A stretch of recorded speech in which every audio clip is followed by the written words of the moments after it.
Agar sotayotgan narsangiz siz uchun juda ham qadrli bo'lmasa, siz bu taqdimotni juda ham a'lo darajada yakunlay olmaysiz. Sababi nima? Bir misol keltiraman. O'zingiz uchun juda ham qiyin hollarda, juda ham asqotgan bir buyumingiz bor. Misol uchun velosipedingiz bor.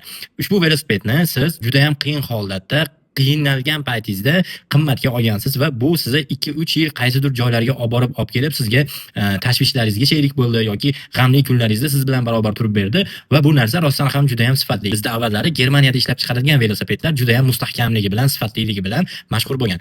Deylikki, shunday mashhur bir veligingiz bor edi. Hozirgi zamonda kelib ushbu veliklarga juda ham ehtiyoj katta emas. Ya'ni skuterlar uni bosib ketdi, lekin siz bu velikni sotmasangiz bo'lmaydi. Ahvolingiz tang. Ya'ni sizga pul kerak.